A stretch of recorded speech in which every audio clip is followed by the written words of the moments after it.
Mes pastrimeve dhe turneve raskapitse, trupi i saj i lodhur fshinte shpirtin e një balerine. Në një mbrëmje gale, u poshtërua sepse guxoi të vallëzonte aty ku vend kishin vetëm të pasurit. Por me një kërcim e ktheu talljen në art dhe heshti edhe njeriun më të fuqishëm të sallës.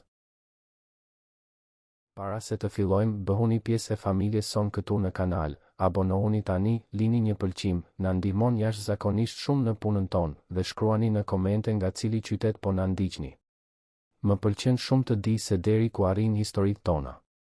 Ora e zgjimit ra në 5:30 të mëngjesit, si gjithmonë. Mirela hapi syt ngadalë, duke ndjerë peshën e njohur të lodhjes që nuk e braktiste kurrë plotësisht. Në anën tjetër të dhomës së Vockël, Sofia dhe Gabrieli ende flinin thellë në krevatin marinari që ajo e kishte blerë me 12 këste vitin e kaluar. Vajza 6 vjeçare zinte pjesën e poshtme, ndërsa vëllai i saj 4 vjeçar ishte shtrirë shkujdesur në krevatin e sipërm, me një krah të varur jashtë, sikur po përpiqej të kapte diçka në ëndrat e tij. Ajo qëndroi shtrirë edhe për disa sekonda, duke vëzhguar frymëmarrjen e qetë të fëmijëve. Këto ishin të vetmet momente paqeje të ditës, kur bota ende nuk kërkonte asgjë prej saj dhe ajo mund të ekzistonte thjesht si nën. Por realiteti trokiste gjithmonë në derë me një përpikëri mizore. U ngrit në heshtje, duke shkelur mbi dërasat e dyshemes që i njite përmendësh, duke shmangur pikat që kërcisnin. Në banjen e vogël të apartamentit me 2 dhoma në lagjen komuna e Parisit, Mirela pa pasqyrimin e saj në pasqyrën e njollosur. 30 vite i rëndonin në fytyrë si të ishin 40. Nuk ishte e shëmtuar, as pak. Edhe me lëkurën e tharë nga lodhja dhe flokët gështenjë gjithmonë të mbledhur në një topuz praktik, ajo ende ruante qëndrimin drejt që kërcimi ja kishte gdhendur në tru. Ishin syt ata që tradhtonin gjithçka, ngjyrë kafe, të thellë, mbanin një melankoli që ajo përpiqej t'u afshite fëmijëve çdo ditë. Bëri një dush të shpejt, veshi pantallonat jeans blu të errët dhe bluzën e bardhë që përdorte për të punuar në klinikën veterinare. Ndërsa lante dhëmbët, organizonte mendërisht ditën që e priste, 7 orë në klinik, pastaj të merrte fëmijët nga shkolla, të përgatiste darkën, të ndihmonte Gabrielin me shkronjat që po mësonte të vizatonte, të kontrollonte nëse Sofia e kishte marrë ilaçin për astmën dhe ende të përgatitej për punën shtesë të natës së ardhshme. E shtuna do të ishte ndryshe. Të shtunën do të ishte festa në vilën e biznesmenit Rudolf Mihili, një event gala i fondacionit Shpresë për Jetën. Mirela e kishte gjetur punën nëpërmjet Kleas, një të njohuri që bënte pastrime në evente luksoze prej më shumë se 15 vitesh.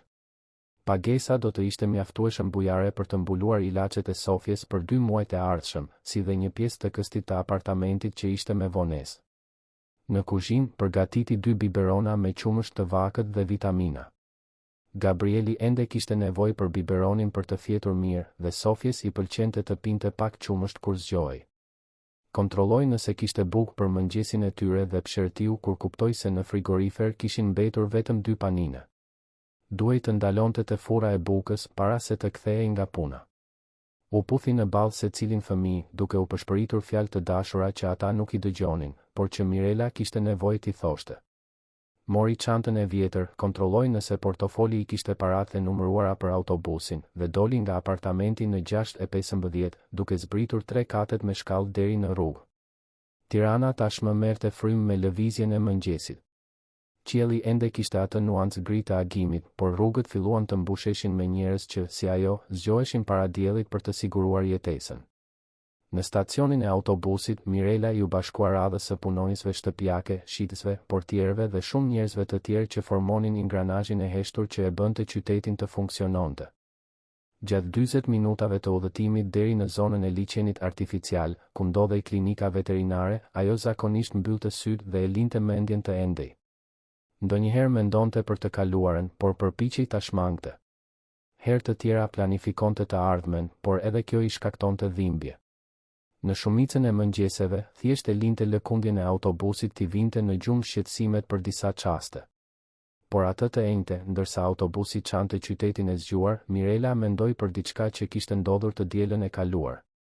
Ishte në shtëpinë e zonjës Helena, siç bënte çdo të diel prej 6 muajsh, kur zonja e moshuar i tregoi një video në celular. Ishte një shfaqje baleti klasik e prezantuar në teatrin e operës dhe baletit.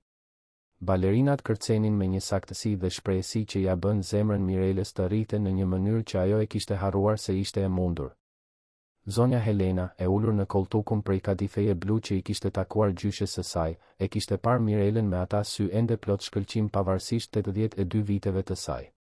Ti ende e ke këtë brenda teje, vajzë. E shon në lëvizjet e tua, në mënyrën se si merr frym kur kërcen. Kjo nuk vdes kurrë.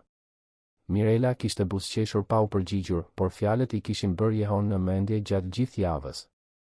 Në bodrumin e shtëpisë së zonjës Helena, mes pasqyrave të pluhurosura dhe parmakëve që balerina e dikurshme i ruante si relike të karrierës së saj, Mirela kishte rizbuluar diçka që mendonte se e kishte humbur përgjithmonë. Nuk ishte vetëm teknika, e cila çuditërisht ishte ende aty, e gdhendur në kujtesën muskulore të trupit të saj. Ishte ndjesia e të qenit e plot, e të qenit pikërisht aty ku duhej të ishte. Autobusi ndaloi me një tronditje që e solli përsëri në të tashmen. Zbriti në bulevardin Dëshmorët e Kombit dhe eci 2 rrugica deri te klinika, duke përshëndetur portierin e ndërtesës me buzëqeshjen e sjellshme që e mbante gjatë gjithë orarit të punës. Në klinik, puna e saj ishte të priste pronarët e kafshëve të sëmura, të caktonte takime, të organizonte skedarët dhe të mbante gjithçka të funksiononte me efikasitet të heshtur. Doktoresha Fiona, veterineria, ishte një grua e sjellshme që gjithmonë pyeste për fëmijët e Mirelës dhe her pas here i jepte këshilla për shëndetin e Sofjes. Kishte një ndryshim klase mes tyre që të dyja e njihnin pa e përmendur kurrë. Mjekja e trajtonte Mirelën me respekt të vërtet dhe Mirela ia kthente me një punë të patëmet dhe diskrecion total. Gjatë drekës, e ulur në mensën e vogël të punonjësve, Mirela hëngri sanduiçin që kishte përgatitur në shtëpi dhe mendoi për fëmijët. Sofia po përshtatej mirë në shkollën e re, por ende kishte kriza astme që e shqetësonin Mirelën. Gabrieli ishte më i qetë, një djalë vëzhgues që i pëlqente të vizatonte dhe të bënte pyetje për gjithçka. Të dy pyesnin ndonjëherë për baban dhe Mirela gjithmonë përgjigjej se ai kishte shkuar në një vend shumë të largët, por që i donte shumë. E vërteta ishte më komplekse dhe e dhimbshme. Dritani kishte vdekur në një aksident me motor kur Gabrieli ishte vetëm 1 vjeç. Ishte një burr i mirë, punëtor, që ëndërronte të hapte një servis mekanik të tij. Gjatë 3 viteve që jetuan bashkë, Mirela kishte përjetuar një lumturi të thjeshtë dhe të vërtetë. Ai e mbështeste dëshirën e saj për t'u kthyer një ditë te kërcimi, edhe pse i dinte vështirësitë praktike. Kur vdiq, mori me vete jo vetëm dashurinë, por edhe shpresën e fundit se jeta mund të ishte më shumë se një varg detyrimesh. Telefoni i klinikës ra, duke i ndërprer kujtimet. Ishte një kliente që donte të ricaktonte takimin e maces së saj. Mirela shënoi gjithçka me kujdes, duke ruajtur tonin profesional dhe ndihmues të zërit që e kishte përsosur ndër vite. Kur e mbylli, pa orën. Mungonin 3 orë për të mbaruar orarin. Pas dite, ndërsa organizonte skedarët e pacientëve, Mirela mendoi për festën e së shtunës. Klea i kishte shpjeguar të gjitha detajet, do të arrinte në 5 pasdite për të ndihmuar në përgatitjet e fundit, do të punonte deri pas mesnate dhe do të merrte 30.000 lekë për shërbimin. Ishte një shumë e konsiderueshme për një natë pune, por Mirela e dinte se nuk do të ishte e lehtë. Eventet e shoqërisë së lartë kërkonin përsosmëri absolute dhe padukshmëri totale të punonjësve. Rudolf më hylli njihej në qytet jo vetëm për pasurinë e tij, por edhe për arrogancën. Biri një familjeje tradicionale tiranase, kishte trashëguar një perandori firmash ndërtimi dhe i kishte zgjeruar bizneset në fushën financiare. Klea kishte punuar tashmë në evente të tjera të tij dhe gjithmonë kthehej me histori të pakëndshme se si ai i trajtonte punonjësit. Por parat ishin të mira dhe Mirela nuk ishte në pozitë për të qenë përzgjedhëse. Në 5 pasdite doli nga klinika dhe mori autobusin për t'u kthyer në shtëpi. Gjatë rrugës ndaloi në farmaci për të bler ilaçin e Sofjes dhe të fura për të marrë bukë dhe qumësht.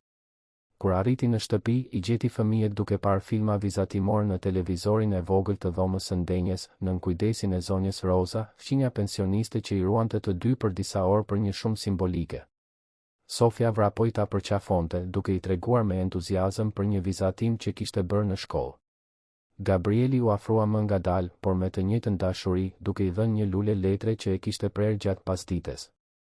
Në ato momente, Mirela harronte lodhjen dhe kujtonte arsyen pse zgjohej herët çdo ditë. Përgatiti darkën ndërsa dëgjonte rrëfimet e ditës së fëmijëve. Sofia kishte mësuar një këngë të re, Gabrieli kishte zbuluar se dinte të shkruante fjalën në shtëpi.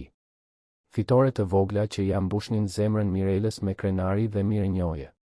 Gjatë banjës së fëmijëve, ndihmoi Gabrielin të lante flokët ndërsa Sofia luante me rosa plastike të verdha. Pasi të dy fjetën, Mirela më në fund i lejoi vetes një moment heshtjeje. U ul në karrigen e kuzhinës, piu një çaj kamomili dhe mendoi për jetën që mund të kishte pasur. Në moshën 17 vjeçare, ajo konsideroi një gjeni i baletit klasik. Kishte marrë një bursë të plot për të studiuar në një shkollë kërcimi me nam në Francë.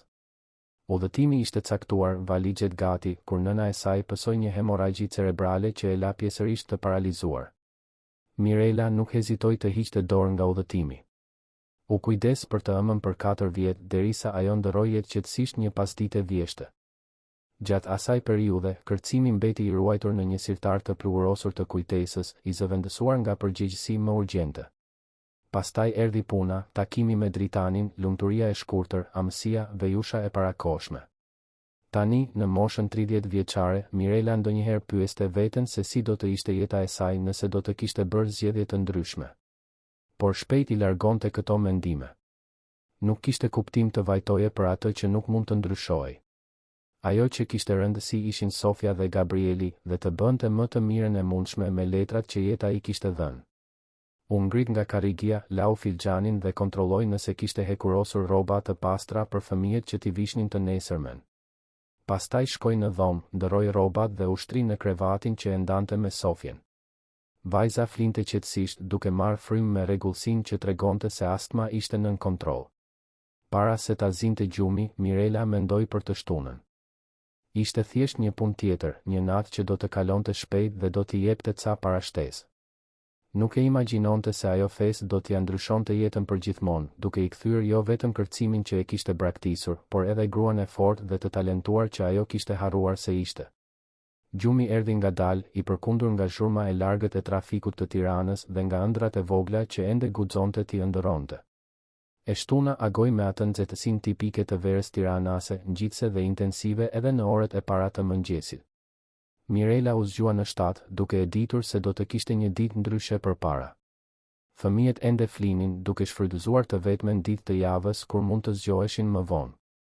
Ajo përgatiti mëngjesin në heshtje, organizoi rrobat që do t'u alinte Sofjes dhe Gabrielit për t'i veshur kur të zgjoheshin dhe shkroi një shënim me udhëzime për zonjën Roza, e cila do të kujdesej për të dy derisa ajo të kthehej nga festa. Pasi bëri dush dhe u vesh me rroba të thjeshta për të udhëtuar deri në shtëpinë e zonjës Helena, Mirela u puthi në ballë fëmijët e fjetur dhe doli.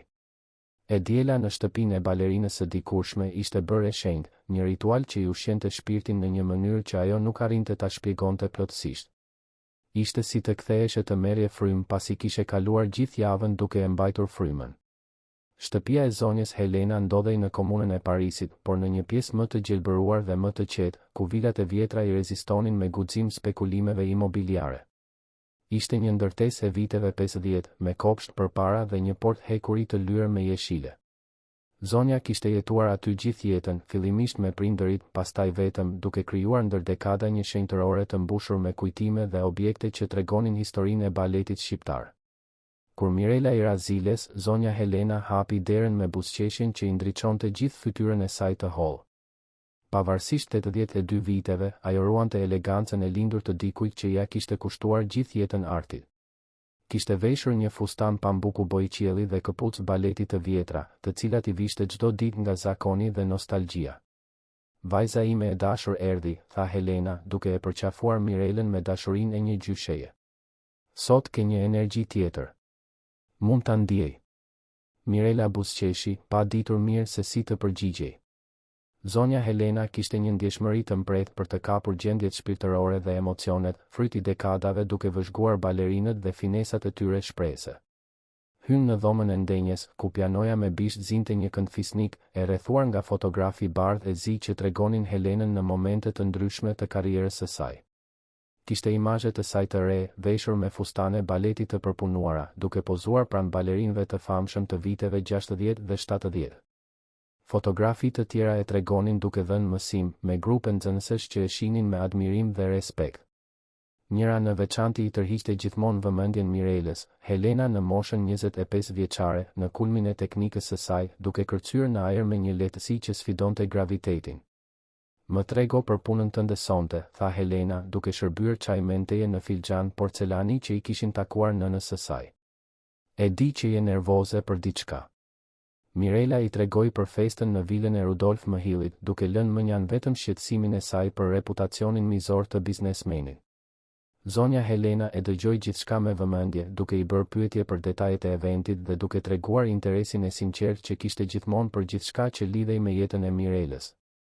E di, tha Helena pas një momenti heshtjeje, në moshën 20 vjeçare kërceja në festa private për të fituar parashtesë. Ishte e zakonshme në atë kohë, kur teatrot paguanin pak dhe balerinat duhej të gjenin burime të tjera të ardhurash.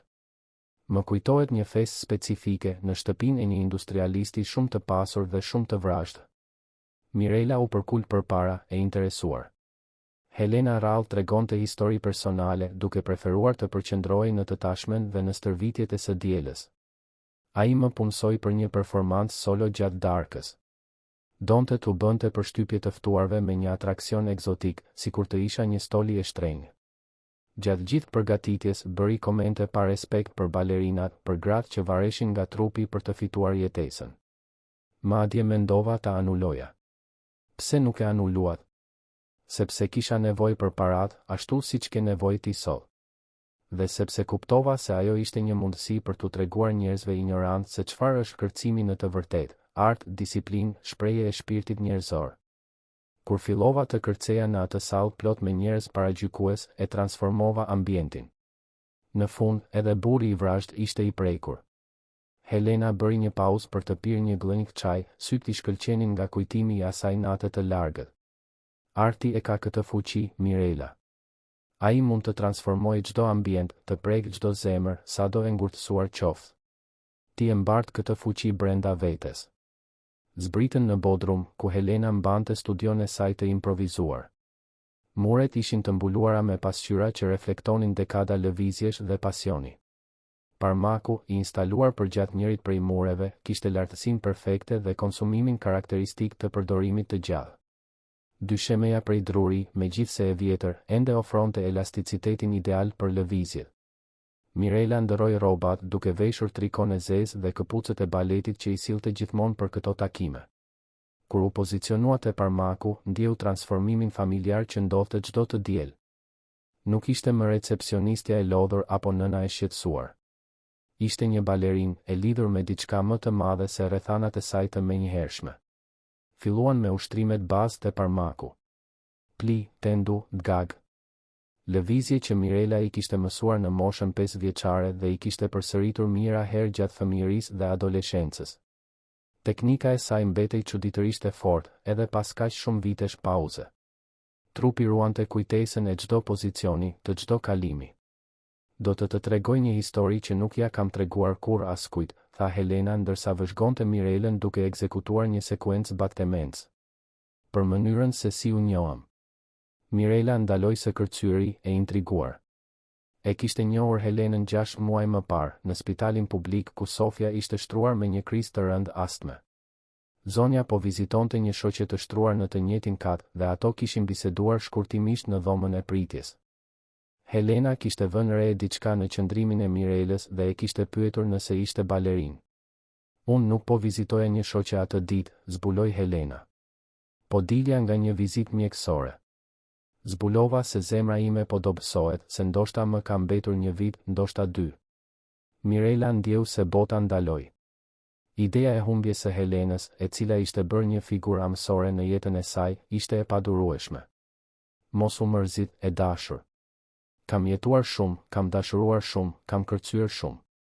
Por kur të pash ty në atë spital, e dija menjëherë se kisha gjetur personin që po kërkoja. Dik të cilit mund t'i kaloja gjithçka që kam mësuar, gjithçka që ruaj në këtë shtëpi. Helena i u afrua Mirelës dhe i mbajti duart fort. Ti ke një talent të jashtëzakonshëm, vajzë. Kam parë balerina profesioniste gjithë jetën dhe mund ta them me siguri, ti ke lindur për këtë. Nuk ka rëndësi sa vite kanë kaluar, nuk ka rëndësi sa përgjegjësi mbarë. Arti nuk vdes brenda atij që ka lindur për të. Mirela ndjeu sytë t'i mbusheshin me lodh. Për kaq shumë vite ishte bindur se ajo pjesë e jetës së saj ishte përfundimisht e mbyllur. Se ishte marrëzi të ndërroje për diçka të pamundur kur kishte fatura për të paguar dhe fëmijë për të rritur. Sonte, kur të jesh në atë fest, kujto se kush je. Kujto se mbart dekada stërvitjeje, vite përkushtimi, një dhunti që pak e kanë. Nëse shfaqet një mundësi për ta treguar këtë, mos hezito. Çfarë lloj mundësie mund të shfaqet në një fest ku do të punoj si pastruese? Helena buzëqeshi në mënyrë misterioze. Jeta ka mënyra befasuese për të hapur dyer kur më pak e presim. Premton se do të jesh e hapur për këto mundësi. U stërvitën për 2 orë të tjera duke punuar specifikisht një vals që Helena e kishte kërcyer në rinin e saj. Ishte një koreografi komplekse që kërkonte teknikë të rafinuar dhe shprehësi të pjekur. Mirela e ekzekutoi me një përsosmëri që befasoi edhe vetë Helenën. Ky vals ishte i pari që kërcyeva profesionalisht, shpjegoi mësuesja. Isha 19 vjeç dhe isha e tmerruar. Por kur filloi muzika, ndodhi diçka magjike. Pushova se qeni Helena, vajza e pasigurt, dhe u transformova në muzikë, në historinë që kërcimi tregonte. Gjatë drekës, Helena i tregoi Mirelës një baule të vjetër të ruajtur në dollapin e dhomës së saj. Brenda kishte 10 këpucë baleti me maj, disa pothuajse të reja, të tjera të konsumuara nga përdorimi intensiv. Fustane baleti të epokave të ndryshme, disa të thjeshta për prova, të tjera të përpunuara për shfaqje të rëndësishme. Programe teatri të zverdura nga koha, kritika gazetash, letra nga admirues. E gjithë kjo do të jetë e jotja kur unë të iki, tha Helena me natyrshmëri. Por kryesisht dua që të mbash këtë. Nxori nga fundi i baules një kuti të vogël prej kadifeje blu të errët. Brenda kishte një palë vath delikat, me diamante të vegjël që formonin vizatimin e një balerine në arabeskue. Ishin të mësueses sime, e cila i mori nga mësuesja e saj para saj. Përfaqësojnë linjën e baletit, lidhjen mes brezave të grave që ja kushtuan jetën këtij arti. Mirela mbeti pa fjalë. Gjesti ishte kaq i dashur, kaq plot kuptim, sa nuk arriti ta përmbante emocionin. Nuk mund të pranoj diçka kaq të vlefshme. Mundesh dhe duhet. Vëri sonte. Lëri të kujtojnë se kush je në të vërtetë. Pjesa tjetër e pasdites kaloi shpejt mes bisedave për teknikën, historive të balerinave të mëdha dhe planeve për të diellat e ardhshme. Helena i mësoi Mirelës ushtrime që mund t'i bënte në shtëpi për të ruajtur fleksibilitetin dhe forcën, edhe pa shumë hapësirë apo pajisje. Kur erdhi koha për t'u larguar, Helena e shoqëroi Mirelën deri te porta dhe e përqafoi gjallë. Beso në veten tënde, vajzë. Dhe mbaj mend, balerina e vërtet nuk është ajo që nuk rrëzohet kurrë, por ajo që ngrihet gjithmonë. Kur u kthye në apartament, Mirela i gjeti fëmijët duke luajtur me zonjën Roza. Sofia e kishte kaluar ditën pa asnjë krizë astme dhe Gabrieli ishte krenar sepse kishte arritur të shkruante emrin e tij pa ndim. Hëngrën darkë bashk, pan një film vizatimor dhe Mirela i vuri në gjumë me histori të sajuara për princesha guximtare dhe princa të sjellshëm. Në 9 të mbrëmjes filloi të bëhej gati për punën në fes. Zgjodhi një palë pantallona të zeza të thjeshta, një bluzë të bardhë dhe këpucë të mbyllura të rehatshme për orët në këmbë që e prisnin. I mblodhi flokët në një topuz të ulët dhe diskret dhe së fundi vuri vathet që ja kishte dhënë Helena. Kur u pa në pasqyrë, për një çast nuk pa pastruesen që po shkonte të punonte në një festë të pasurish, por balerinën që kishte qenë dhe që ndoshta ende mund të bëhej sërish.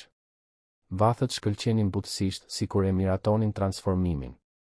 Mori çantën, kontrolloi nëse kishte portofolin dhe kartën e identitetit dhe doli për të marrë autobusin që do ta çonte deri te vila në Rolling Hills. Gjatë rrugës, mendoi për fjalët e Helenës për të qenë e hapur ndaj mundësive.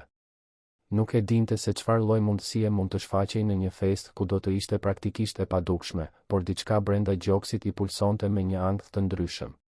Kur autobusi ndaloi përballë portave madhështore të vilës së Rudolf Mëhillit, Mirela mori frym thellë dhe u përgatit për një tjetër natë pune. Nuk e imagjinonte se kur të dilte prej andej, disa orë më vonë, jeta e saj do të kishte ndryshuar përgjithmonë. Vila e Rudolf Mëhillit zinte një blok të tërë në Rolling Hills, e fshehur pas mureve të larta dhe kopshteve që dukeshin si të dala nga një revistë dekorimi. Kur Mirela zbriti nga autobusi në cep, ju desh të ecte edhe 2 rrugica për të gjetur hyrjen e shërbimit, ku Klea e priste bashkë me punonjës të tjerë të punësuar për atë natë. Mirela, sa mirë që erdhe, tha Klea, një grua 50 vjeçare me përvojë të tepërt në eventet e shoqërisë së lartë. Kjo festë do të jetë e madhe, më shumë se 200 të ftuar. Shefi është veçanërisht kërkues sot, kështu që do ta mbajmë gjithçka perfekte dhe të padukshme. Hyn nga kuzhina e shërbimit, një ambient po aq i madh sa i gjithë apartamenti i Mirelës. Një ekip prej 15 personash tashmë punonte intensivisht në përgatitjen e darkës, i koordinuar nga një shef francez që bërtiste udhëzime në 3 gjuhë të ndryshme. Menuja përfshinte pjata të sofistikuara me emra që Mirela mezi arrinte t'i shqiptonte, të shoqëruara me verëra që kushtonin më shumë se rroga e saj mujore. Klea u shpërndau detyra të gjithë punonjësve shtesë.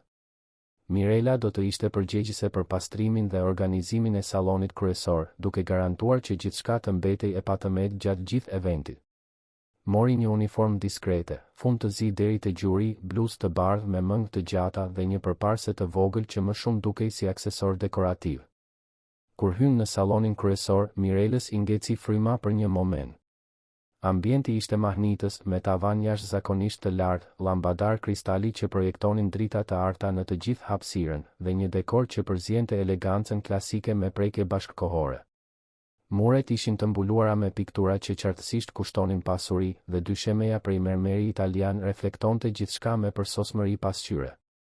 Në fund të sallonit, një zonë ishte përgatitur për orkestrën e dhomës të kontraktuar për atë natë.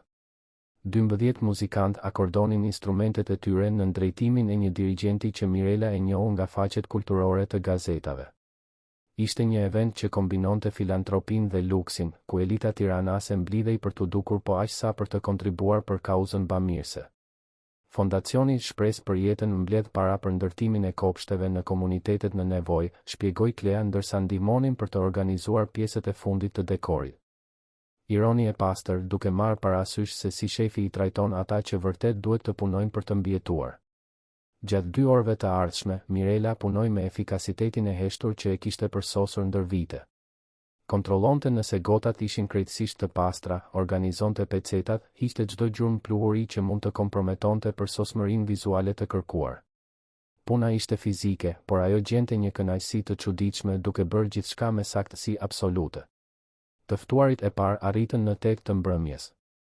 Mirela vëzhgonte diskretisht ndërsa pastronte një vitrin kristali pranë hyrjes. Ishin njerëz që ajo i shihte vetëm në revistat e shoqërisë, biznesmen të fuqishëm të shoqëruar nga gra të mbuluara me bizhuteri, politikan me ndikim, artist të famshëm, intelektual me nam. Të gjithë vishnin rroba që kushtonin më shumë se sa fitonte ajo në një vit. Rudolf Mihili qarkullonte mes të ftuarve si një mbret në territorin e tij. Në moshën 55 vjeçare, ruante pamjen e kuruar të dikujt që investon shumë në trajner personal dhe trajtime estetike. Kishte veshur një kostum të patëmet dhe një buzëqeshje që nuk i arrinte kurrë të sy. Mirela kishte lexuar për të në gazeta, trashëgimtar i një pasurie familjare, e kishte shumë fishuar pasurinë përmes bizneseve jo gjithmonë transparente, dhe njihej si për bujarinë e tij publike, ashtu edhe për mizorinë e tij private. Në 9:30, orkestra filloi të luante muzikë ambienti ndërsa të ftuarit shijonin koktejlin e hapjes. Mirela qarkullonte nëpër sallon si një hije, duke mbledhur gota bosh, duke pastruar sipërfaqe, duke u siguruar që gjithçka të mbetej perfekte. Të ftuarit e injoronin plotësisht, sikur të ishte pjesë e dekorit. Ishte kur orkestra filloi një vals të Chopinit që Mirela ndjeu se bota ndaloi rreth saj. Ishte pikërisht e njëjta muzikë që ishte stërvitur me Helenën për kaq shumë të diela, valsi që mësuesja e kishte kërcyer në moshën 19 vjeçare. Melodia e goditi si një val kujtimesh dhe emocionesh të ruajtura për kaq shumë kohë. Pa e kuptuar me vetdije, Mirela filloi të lëvizte në ritmin e muzikës. Vetëm hapa subtil fillimisht, ndërsa vazhdonte të organizonte tavolinat e bufen. Por muzika e thërriste me një forcë të papërmbajtshme, duke zgjuar muskuj dhe instinkte që kishin mbetur të fjetur për vite me radhë. Salloni ishte për momentin bosh nga të ftuarit, të cilët ishin drejtuar në kopsht për fjalimin zyrtar mbi fondacionin bamirës. Mirela u gjend vetëm në atë hapësirë madhështore, me valsin që bënte jehon nëpër muret prej mermeri dhe kristali. Mbylli syt për një çast, mori frymë thellë dhe e la trupin t'i dorëzohej muzikës. Filloi ngadalë me lëvizje fluide të krahëve që shoqëronin melodinë kryesore. Pastaj erdhën hapat, fillimisht të thjeshtë, pastaj më të përpunuar ndërsa muzika rritej në intensitet. Brenda pak sekondash, nuk ishte më pastruesja Mirela që punonte në një festë të pasurish. Ishte balerina që kishte fituar një bursë për të studiuar në Francë, artistja që e bënte publikun të qante nga emocioni, gruaja që kishte lindur për të kërcyer. Valsi arriti kulmin e tij emocional dhe Mirela i u dorëzua plotësisht. Kërceu me një lehtësi që sfidonte gravitetin, u rrotullua me një saktësi teknike perfekte, lëvizi nëpër sallon sikur të ishte shtëpia e saj, skena e saj, fati i saj.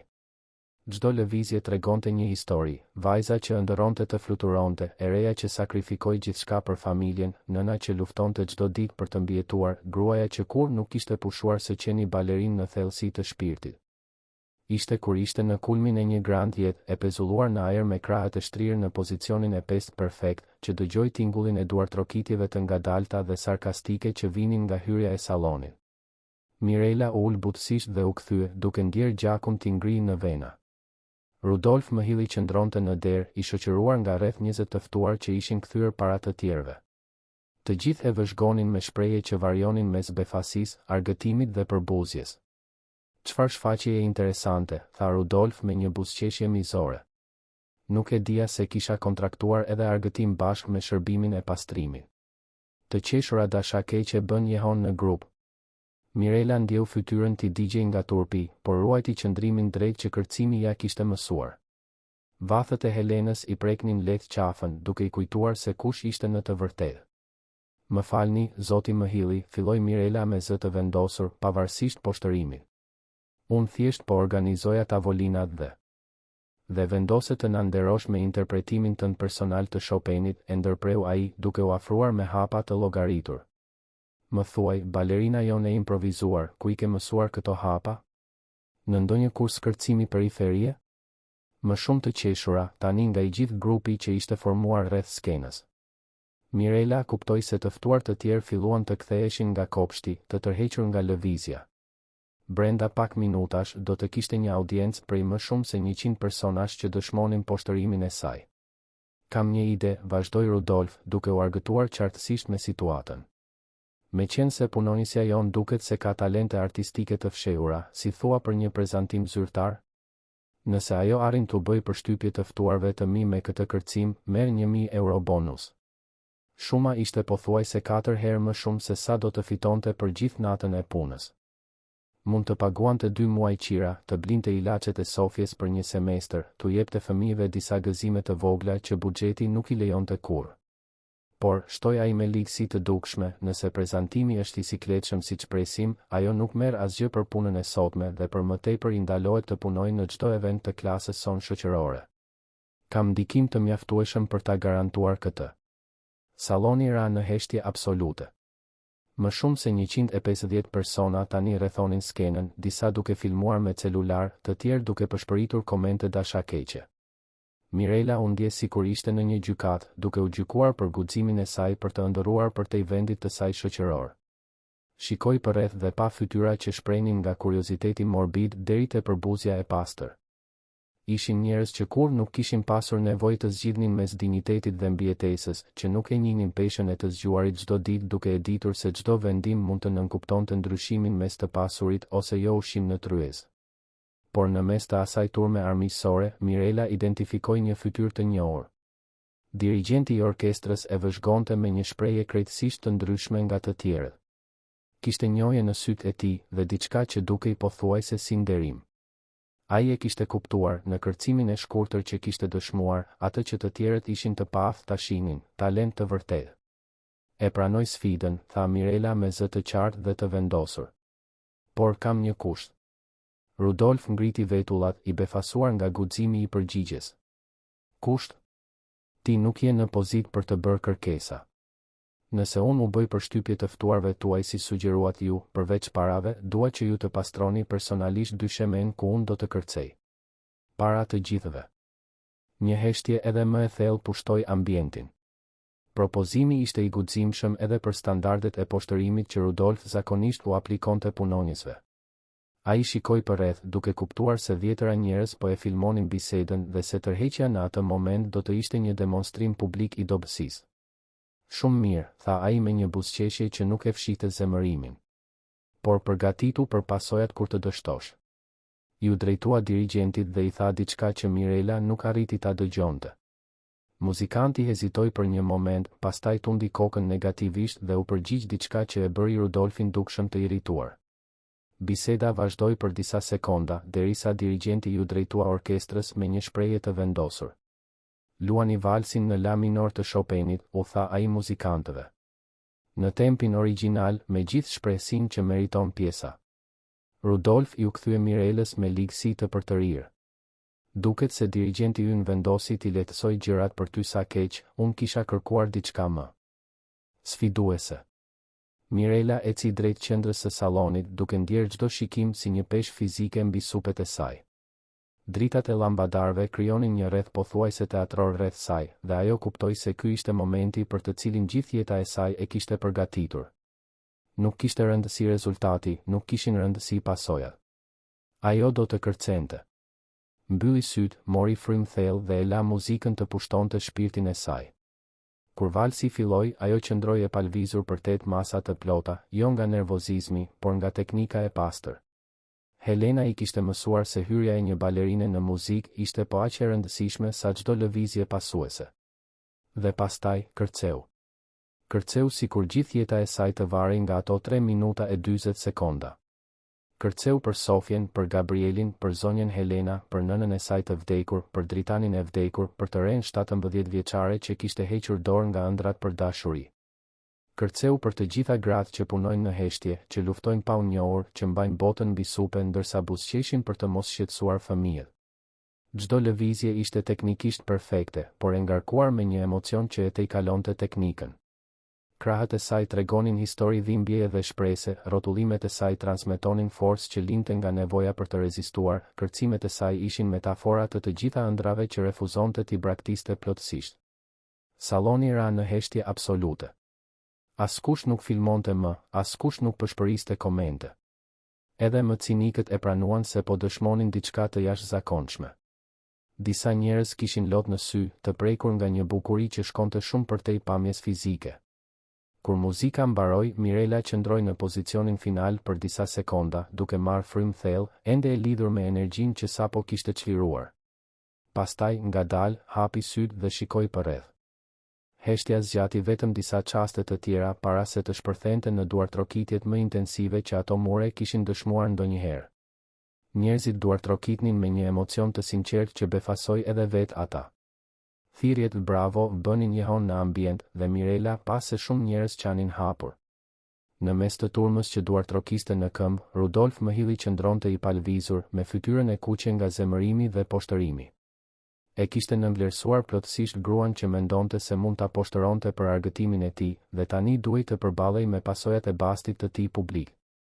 Duartrokitjet dukeshin se zgjatën një përjetësi.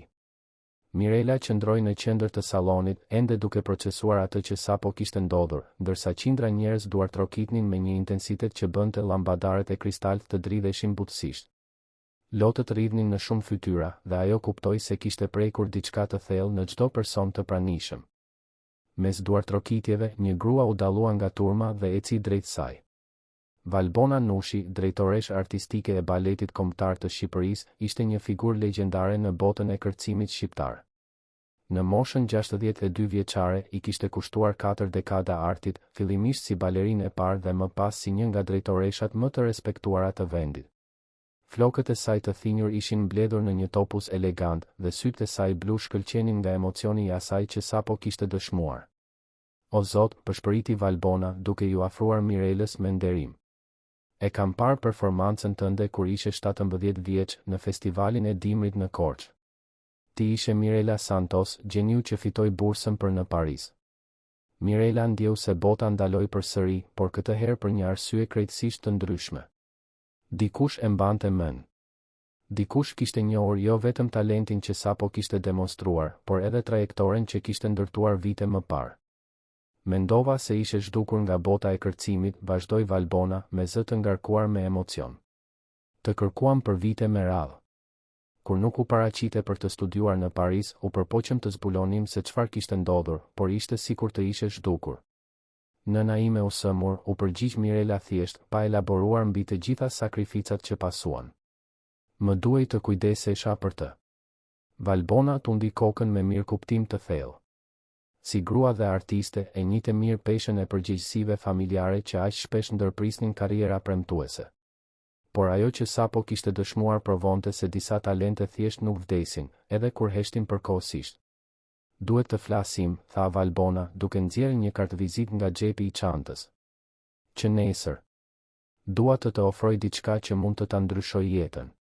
Në anën tjetër të sallonit, Rudolf më hilli vëzhgonte skenën me një përzierje zemërimi dhe dëshpërimi.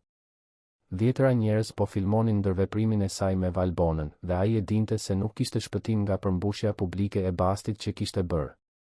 U afrua drejt tyre me hapa të rëndë, qartësisht ngurues. Shumë mirë, tha ai me zë të kontrolluar, por që dridhej nga zemërimi i përmbajtur. Një bast është një bast. Ju drejtua njërit prej kamerierëve dhe kërkoi një leckë dhe një legen me ujë. Turma u organizua në një rreth, duke krijuar një teatër të improvizuar rreth zonës ku Mirela kishte kërcyer. Celularët u ngritën përsëri, duke regjistruar çdo sekond të asaj që ishte gati të ndodhte. Rudolf u gjunjëzua në dyshemen prej mermeri dhe filloi të pastronte hapësirën ku Mirela ishte paraqitur. Heshtja ishte pothuajse varri, e thyer vetëm nga zhurma e ujit në leckë dhe nga pëshpëritja e herpashershme e dikujt në audiencë. Për një njeri që kishte kaluar gjithë jetën duke poshtëruar të tjerët, përmbysja e roleve ishte shkatërruese. Mirela e vëzhgoi skenën me ndjenja kontradiktore. Një pjesë e saj ndjente një kënaqësi të natyrshme për drejtësinë poetike të momentit. Por një pjesë tjetër, e formuar nga vlerat që ishte përpjekur t'u transmetonte fëmijëve, ndjente keqardhje për atë njeri që ishte zbuluar kaq i vogël përballë madhështisë së vërtetë. Kur Rudolf mbaroi pastrimin dhe u ngrit, qartësisht i poshtëruar, Mirela bëri diçka që i befasoi të gjithë, përfshirë edhe veten. Ju afrua dhe i zgjati dorën. Faleminderit, tha thjesht. Pa këtë sfidë, unë ndoshta nuk do ta kisha rigjetur kurrë se kush jam në të vërtetë. Gjesti e kapi Rudolfin krejtësisht të papërgatitur. Ai kishte pritur triumf, tallje, çdo gjë përveç mirënjohjes së sinqertë. Për një moment, diçka e ngjashme me pendesën kaloi nëpër sytë e tij, para se ai të mblidhte veten dhe të dilte nga salloni pa thënë asnjë fjalë. Pjesa tjetër e natës kaloi si një turbullir emocionesh intensive. Dhjetëra njerëz ju afruan Mirelës për ta përgëzuar, shumë prej tyre duke ndarë se si kërcimi i saj i kishte prekur thellë. Gazetarët e pranishëm në festë bën çmos të bisedonin me të dhe fotografët dokumentuan çdo moment. Klea, e cila e kishte parë gjithçka nga larg me lot në sy, e ndihmoi Mirelën të organizohej kur festa më në fund mbaroi, tashmë kishte kaluar ora 2 e mëngjesit. Të dyja dolën bashkë nga hyrja e shërbimit, por tani Mirela mbante jo vetëm paratë e premtuara nga Rudolf, por edhe një dosje me kartë vizita të paktën 20 njerëzve me ndikim që donin të mbanin kontakte. Vajz, tha Klea gjatë udhëtimit të kthimit, në 30 vjet që punoj në festat e këtyre të pasurve, kur nuk kam parë diçka të ngjashme me atë që bëre ti sot. Ndryshove energjinë e atij vendi, preke zemrat e njerëzve që mendoja se as nuk kishin zemër. Mirela arriti në shtëpi në 3 të mëngjesit, e raskapitur fizikisht por e elektrizuar emocionalisht. Kontrolloi nëse fëmijët ishin mirë, falenderoi zonjën Roza që kishte qëndruar deri kaq vonë, dhe më në fund i lejoi vetes të procesonte gjithçka që kishte ndodhur. U ul në karrigen e kuzhinës me një filxhan çaj dhe rilexoi kartvizitën e Valbona Nushit, ende duke mos e besuar se ishte e vërtetë. Fjeti vetëm 3 orë para se Sofia dhe Gabrieli të zgjoheshin, por ishte çuditërisht e pushuar. Fëmijët e vunë re menjëherë se kishte diçka ndryshe te nëna e tyre, një energji e përtërir që nuk e shihnin prej shumë kohësh. Mami, ti je ndryshe, vërejti Sofia me perceptimin e mprehtë të fëmijëve. Dukesh më e ndritshme. Gabrieli, më i drejt për drejt, thjesht ju hodh në krah dhe deklaroi, më pëlqen kur bëhesh kështu, mami. Gjatë mëngjesit, Mirela tregoi një version të thjeshtuar të natës së kaluar. Shpjegoi se kishte kërcyer në një festë, se njerëzve u kishte pëlqyer shumë, dhe se ndoshta do të shfaqeshin mundësi interesante për shkak të kësaj. Fëmijët u entuziazmuan me idenë e nënës që kërcente, dhe Gabrieli i kërkoi asaj t'i mësonte disa hapa. Ishte kur po i tregonte Gabrielit një sekuencë të thjesht plish që ra telefoni. Ishte një numër i panjohur dhe Mirela hezitoi para se të përgjigjej. Alo? Mirela Santos? Këtu Pjetër Hila nga Gazeta Shqiptare. Do të doja të bisedoja me ju për prezantimin tuaj të mbrëmshëm. Në minutat në vijim, telefoni nuk pushoi së rëni. Gazetar, producent televiziv, përfaqësues të kompanive të kërcimit, madje edhe disa marka të interesuara për partneritete të mundshme. Mirela u ndje plotësisht e humbur përballë atij interesi të papritur.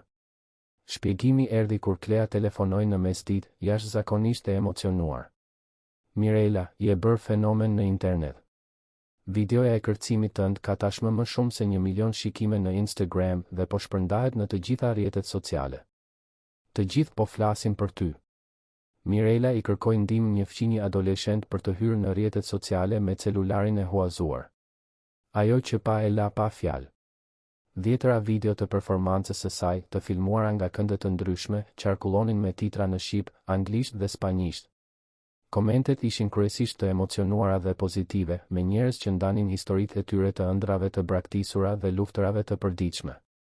Balerina e padukshme prek elitën tiranase, thoshte një titull.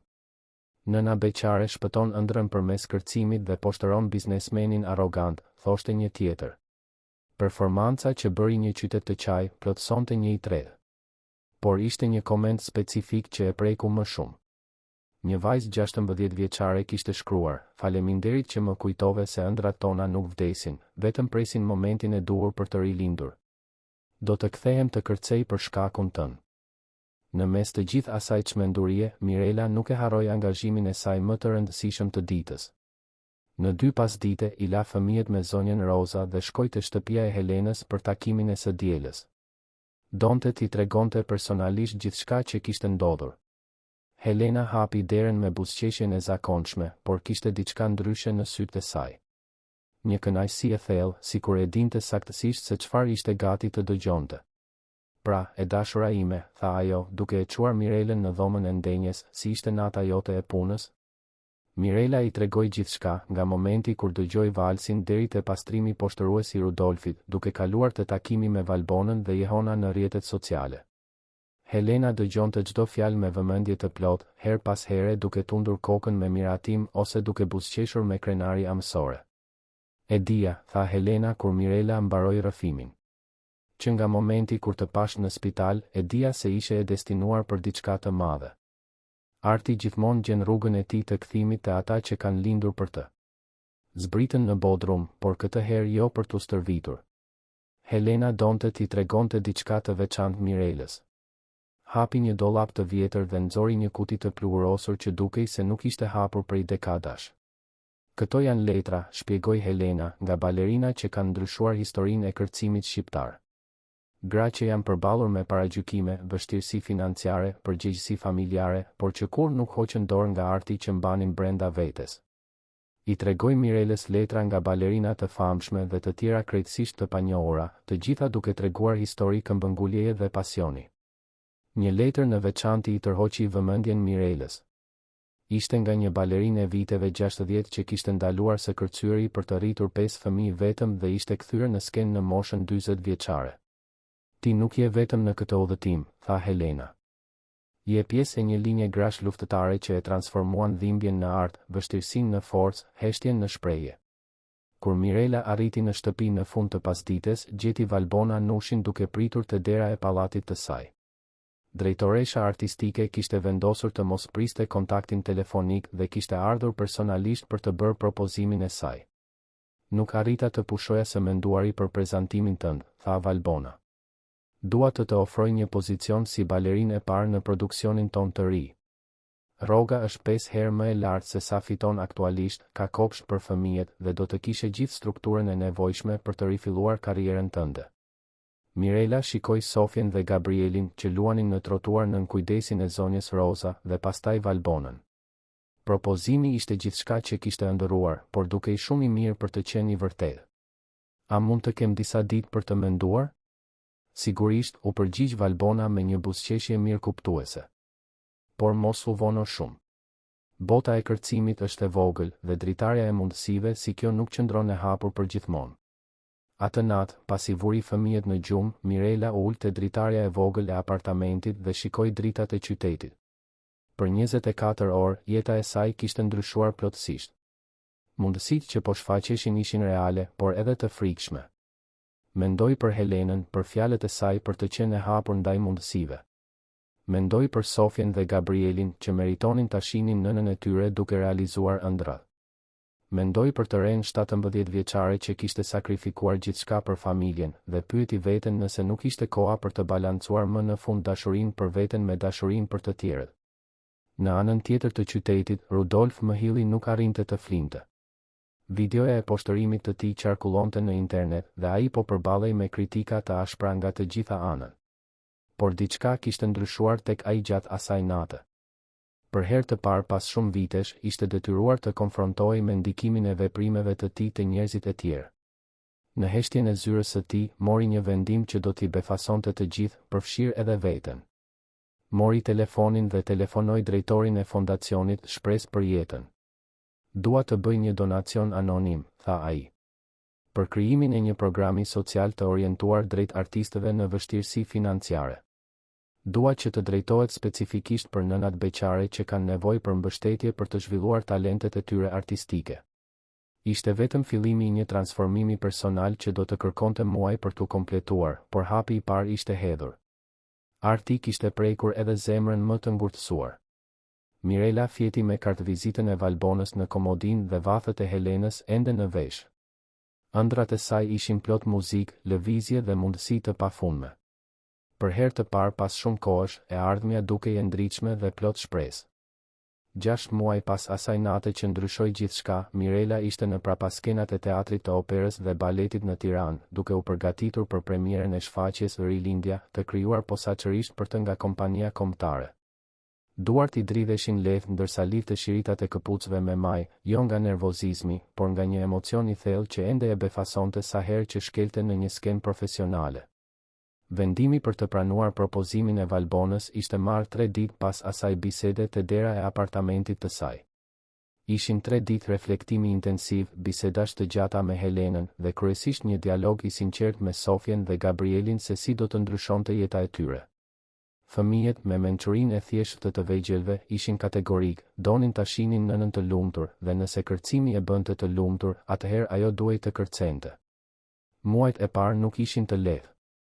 Kthimi në ritmin e stërvitjeve profesionale pas kaq shumë vitesh kërkoi një disiplinë fizike dhe mendore që testoi të gjitha limitet e Mirelës. Trupi i saj duhej të rimsonte lëvizje që kishin mbetur të fjetura, mendja e saj duhej të riadaptohej me presionin dhe kërkesat e jetës artistike profesionale. Por talenti ishte aty, i paprekur dhe i pjekur. Valbona shpejt e kuptoi se nuk kishte bërë vetëm një zgjedhje të mirë, por një zgjedhje të jashtëzakonshme. Mirela i sillte kërcimit një thellësi emocionale që vinte nga përvoja e jetës, një kuptim të dhimbjes dhe gëzimit që e transformonte çdo lëvizje në letërsi të pastër. Apartamenti i vogël në komunën e Parisit ishte shkëmbyer me një shtëpi më të madhe në zonën e liçenit artificial, pranë teatrit dhe shkollës së fëmijëve. Sofja dhe Gabrieli u përshtatën mrekullisht me jetën e re. Vajza zbuloi se i pëlqente vizatimi dhe ndiqte kurse arti 2 herë në javë. Gabrieli zhvilloi një magjepsje për muzikën dhe mësonte piano në një shkollë pranë shtëpisë. Të dy rriteshin me sigurinë se ëndrat ishin gjëra reale dhe të arritshme. Helena ishte transferuar në një dhomë në pjesën e pasme të shtëpisë së re, duke u transformuar zyrtarisht në gjyshen që fëmijët nuk e kishin pasur kurrë. Shëndeti i saj mbahej i qëndrueshëm dhe ajo kishte gjetur një qëllim të ri duke ndihmuar Mirelën me përgatitjet për premierën dhe duke i mësuar hapat e parë të kërcimit Sofjes, e cila tregonte interes dhe aftësi natyrale. Merr frymë thellë, e dashura ime, tha Helena, duke i rregulluar fustanin e baletit të krijuar posaçërisht për atë natë. Ishte një pjesë mahnitse, në nuanca blu që të kujtonin rilindjen, me qëndisma të arta që kapnin dritën e skenës në mënyrë magjike. Sot ti nuk kërcen vetëm për publikun që është atje jashtë. Kërcen për të gjitha gratë që kanë sakrifikuar ëndrat, për të gjitha nënat që luftojnë në heshtje, për të gjitha balerinat që nuk e patën kur shansin e tyre. Teatri i operës dhe baletit ishte plot. Kritik kërcimi nga i gjithë vendi kishin ardhur për të nderuar premierën që tashmë konsiderohej një nga ngjarjet kulturore më të rëndësishme të vitit. gazetarë ndërkombëtar ishin të pranishëm, të tërhequr nga historia e balerinës që ishte bërë virale në mbar botën. Por për Mirelën, ajo që kishte rëndësi ishin dy koltukët e rreshtit të parë ku Sofia dhe Gabrieli prisnin, të veshur me rrobat e tyre më të mira dhe me buzëqeshje që ndriçonin gjithë teatrin. Valbona ju afrua Mirelës në minutat e fundit para prezantimit. Në muajt e fundit ishte bërë më shumë se një drejtoresh artistike, ishte një majk, mentore dhe burim mbështetjeje të vazhdueshme. Ti je gati, tha Valbona, duke i prekur lehtë shpatullën Mirelës. Por më e rëndësishmja se kjo, ti ke lindur gati. Ajo që ndodhi në vitet e fundit vetëm shtoi shtresa thellësie në atë që ke qenë gjithmonë. Shfaqja e rilindja tregonte, përmes kërcimit, historinë e një Feniksi që duhej të kalonte përmes zjarrit për të rizbuluar krahët e tij. Ishte një metaforë tepër e dukshme për të qenë subtile, por ishte gjithashtu tepër e fuqishme për t'u injoruar. Mirela kishte marrë pjesë aktivisht në krijimin koreografik, duke sjellë përvojën e saj në çdo lëvizje. Kur perdet u hapën dhe muzika filloi, Mirela ndjeu një paqe të thellë t'i pushtonte qenien. Ishte pikërisht aty ku duhej të ishte, duke bërë pikërisht atë për të cilën kishte lindur. Lëvizjet e para ishin të ngadalta, duke përfaqësuar peshën e përgjegjësive dhe vështirësive. Gradualisht, koreografia evoluonte për të përfaqësuar zbulimin, zgjimin dhe më në fund çlirimin. Publiku shikonte në heshtje nderuese. Kishte një ndryshim të prekshëm mes kësaj performance dhe çdo tjetre që kishin dëshmuar ndonjëherë. Nuk ishte vetëm teknikë shembullore apo shprehësi natyrale. Ishte ndjesia e të qenit dëshmitar i një shpirti që komunikonte drejt për drejt përmes lëvizjes, pa filtra, pa maska, me një ndershmëri brutale dhe të bukur. Sofia dhe Gabrieli shikonin me gojë hapur, duke parë nënën të transformohej në diçka pothuajse magjike para syve të tyre. Për ta, gruaja në skenë ishte njëkohësisht nëna që njihnin dhe dikush krejtësisht i ri, dikush që kishte ekzistuar gjithmonë, por që vetëm tani mund të shfaqej plotësisht. Helena, duke shikuar nga një lozhë anësore, qante lirshëm. Nuk ishin lot trishtimi, por një gëzimi të thellë dhe një kënaqësie që vinte nga siguria se kishte përmbushur misionin e saj. Kishte gjetur pasardhësen e saj, kishte përcjell gjithçka që dinte, kishte garantuar se linja e kërcimit shqiptar do të vazhdonte me forcë të përtërir. Kulmi i shfaqjes erdhi me një sekuencë kërcimesh që dukeshin se sfidonin të gjitha ligjet e fizikës. Mirela kërcente jo vetëm me trupin, por me gjithë historinë e saj, gjithë dhimbjen e saj të transformuar në forcë, gjithë rezistencën e saj të transformuar në art kur ul në grand jetën e fundit. Teatri shpërtheu në një ovacion që zgjati 15 minuta pa ndërprerje. Njerëzit u ngritën në këmbë, duart trokitën, qanë, bërtitën bravo me një intensitet që bëri muret historike të teatrit të dridheshin nga emocioni. Kritik me përvojë që kishin parë mira prezantime gjatë jetës së tyre, do të pranonin më vonë se kur nuk kishin dëshmuar diçka kaq sinqerisht prekse. Kur perdet u mbyllën për herë të fundit, Mirela u rrethua nga kolegët e kompanisë, nga ekipi teknik, nga dhjetëra njerëz që donin të shprehnin admirimin e tyre. Por ajo kishte sy vetëm për dy figura të vogla që vrapuan drejt saj sapo arritën të hynin në prapasken. Mami, ti je balerina më e bukur në gjithë botën, deklaroi Sofia, duke e përqafuar me gjithë forcën e 6 viteve të saj. Ti fluturove, mami. Ti fluturove vërtet, plotësoi Gabrieli, duke kërcyer nga entuziazmi. Në ditët në vijim, kritikat ishin unanimisht pozitive. Një premier për historinë, thoshte gazeta kryesore. Mirela Santos ripërcakton se çfarë do të thotë rilindja artistike, shkruante një revistë e specializuar. Ftesat për prezantime ndërkombëtare filluan të vinin dhe emri i Mirelës filloi të figurojë mes balerinave kryesore të vendit. Por ishte një vizitë e papritur 2 javë pas premierës që e plotësoi vërtet ciklin e transformimit të asaj historie. Mirela ishte në shtëpi duke luajtur me fëmijët në kopsh, kur ra zilja. Te dera ishte Rudolf Mihili, dukshëm nervoz dhe me një buqet me lule. Muajt që pasuan atë natë në vil kishin qenë të një reflektimi të thellë për Rudolfin. Videoja e poshtërimit të tij kishte qarkulluar për javë të tëra, duke sjellë kritika të ashpra si personale ashtu edhe profesionale. Por më shumë se turpi publik, diçka kishte ndryshuar në perspektivën e tij mbi pushtetin, mbi dinjitetin, mbi vlerën e vërtetë të njerëzve. Kishte krijuar, siç kishte premtuar, një fond për artistët në vështirësi financiare, duke drejtuar burime specifikisht për nënat beqare që kishin nevojë për mbështetje për të zhvilluar talentet e tyre. Kishte ndryshuar gjithashtu rrënjësisht mënyrën se si i trajtonte punonjësit në kompanitë e tij, duke implementuar politika respekti dhe vlerësimi që i befasuan të gjithë. Erdha të kërkoj falje, tha ai thjesht, kur Mirela e priti në dhomën e ndenjes. Jo vetëm për atë që bëra atë natë, por për një jetë të tërë sjelljesh që sot i njoh si të gabuara. Mirela e dëgjoi me të njëjtin qetësi që kishte treguar atë natë, 6 muaj më parë. Nuk kishte mëri në sytë e saj, as dëshirë për hakmarrje. Kishte, po, mençurinë e dikujt që kishte mësuar se fitoria e vërtet vjen nga tejkalimi personal, jo nga humbja e tjetrit. Faleminderit që erdhët, u përgjigj ajo. Por dijeni se unë ju kisha falur që atë natë. Të mbaja inat do të kishte penguar transformimin tim. Rudolf doli nga ai takim thellësisht i prekur nga bujaria e Mirelës. Muaj më vonë do të bëhej një nga sponsorët kryesor të kompanisë së baletit, gjithmonë në mënyrë diskrete, pa kërkuar kur njohje publike. Një vit pas premierës, Mirela ishte konsoliduar si një nga balerinat kryesore të vendit. Ishte prezantuar në teatro të rëndësishëm të disa qyteteve shqiptare dhe kishte marrë ftesa për sezone ndërkombëtare. Por për të, suksesi më i madh ishte të shihte Sofjen dhe Gabrielin duke u rritur të lumtur, të sigurt dhe me bindjen se mund të bëheshin çdo gjë që dëshironin. Helena vazhdonte të jetonte me ta, tani zyrtarisht si pjesë e familjes. Shëndeti i saj mbahej i qëndrueshëm dhe ajo kishte gjetur një arsye të re për të jetuar duke ndjekur nga afër zhvillimin artistik të Mirelës dhe rritjen e fëmijëve. Në mëngjeset e së dielës, bodrumi i shtëpisë transformohej në një shkollë kërcimi të improvizuar, ku Sofja mësonte hapat e parë të artit që i rrifte në vena. Shtëpia u bë gjithashtu një pikë takimi për balerina të reja në fillim të karrierës. Mirela kishte krijuar një program jo formal mentorimi, duke ofruar mbështetje si teknike ashtu edhe emocionale për artistët që përballeshin me vështirësi të ngjashme me ato që kishte jetuar ajo.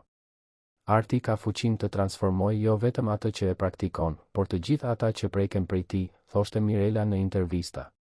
Historia ime nuk është e veçantë sepse arrita të kthehem të kërcej. Është e veçantë sepse provon se plagët tona mund të bëhen krah, se dhimbja jon mund të bëhet forcë, se kur nuk është vonë për të rifilluar. Një pasdite të diel, saktësisht 2 vjet pas asaj nate në Vil, Mirela ishte në kopshtin e shtëpisë duke vëzhguar Sofjen që provonte një koreografi të thjeshtë që e kishte krijuar për ta prezantuar në shkollë.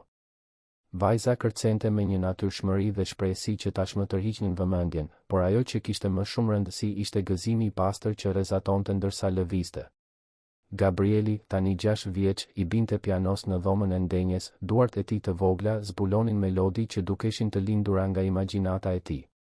Helena ishte në verandë duke lexuar një libër për historinë e kërcimit, her pas here duke ngritur syt për t'i buzëqeshur skenës shtëpiake që shpalosej para saj. Mirela mendoi për vajzën 5 vjeçare që kishte filluar të kërcente në një studio të thjeshtë periferie, duke ëndërruar të fluturonte. Mendoi për të ren 17 vjeçare që kishte zgjedhur dashurinë për familjen në dëm të ëndrave të veta. Mendoi për nënën beqare 30 vjeçare që kishte punuar si pastruese në një festë të pasurish, pa imagjinuar se ajo natë do të ndryshonte gjithçka. Të gjitha këto versione të vetes ishin të pranishme te gruaja që ishte sot. Asnjë nuk kishte qenë gabim, asnjë nuk kishte qenë kohë e humbur. Çdo fazë kishte qenë e nevojshme për të skalitur artisten dhe personin që ishte bërë. Kur dielli filloi të perëndonte duke pikturuar qiellin e Tiranës me nuanca të arta dhe roz, Mirela hyri në shtëpi dhe vuri një muzikë të butë në aparatin e zërit. Pa menduar me vetdije, filloi të kërcente në dhomën e ndenjes, lëvizje të thjeshta dhe të lira që nuk ndiqnin asnjë koreografi specifike. Sofja dhe Gabrieli shpejt u bashkuan, duke krijuar një kërcim familjar spontan që nuk kishte pretendime artistike, vetëm gëzim të pastër. Helena vëzhgonte nga koltuku, me lot lumturie në sy, duke e ditur se kishte ndihmuar të krijonte diçka shumë më të rëndësishme se një karrierë artistike e suksesshme, kishte ndihmuar të rindërtonte një familje, të shpëtonte ëndra, të provonte se arti mund të shërojë plagë të thella. Atë natë, pasi vuri fëmijët në gjumë, Mirela doli në verandë dhe shikoi qiellin me yje të qytetit. Diku në mendje, dëgjoi përsëri valsin e Chopinit që i kishte ndryshuar jetën. Por këtë herë, muzika nuk sillte kujtime dhimbjeje apo malli. Sillte mirënjohje, shpresë dhe sigurinë absolute se ishte pikërisht aty ku duhej të ishte. Vajza që ëndërronte të fluturonte më në fund kishte gjetur krahët e saj. dhe kishte zbuluar se të fluturoje nuk do të thoshte t'i shpëtoje realitetit, por ta transformoje atë përmes artit, dashurisë dhe guximit për të mos hequr dorë kurse qeni ai që je në të vërtetë. Të dashur dëgjues, shpresojmë që udhëtimi i Mirelës të ketë prekur thellë zemrat tuaja, ashtu siç preku tonat teksa e tregonim. Kjo është një histori për forcën që banon brenda secilit prej nesh, për guximin për të rifilluar kur gjithçka duket e humbur, dhe për fuqinë transformuese të ëndrave tona më të vërteta. Nëse jeni prekur nga trajektoria e kësaj nëne luftëtare që rigjeti krahët e saj përmes kërcimit, lini një pëlqim, abonohuni në kanalin ton dhe ndani në komente cili moment i historisë ju ka shënuar më shumë. Duam të dim se si këto fjalë arritën tek ju, çfarë ndjenjash zgjuan, çfarë kujtimesh sollën në sipërfaqe. Çdo ditë sjellim rrëfime si kjo, që flasin për shpirtin njerëzor në formën e tij më të pastër dhe të vërtetë, që tregojnë se si arti mund të shërojë plagë dhe se si dashuria mund të lëvizë male. Mos i humbisni episodet e ardhshme, ku histori të tjera të i kalimi dhe shprese ju presin. Deri në udhëtimin e ardhshëm që do të ndajmë së bashku.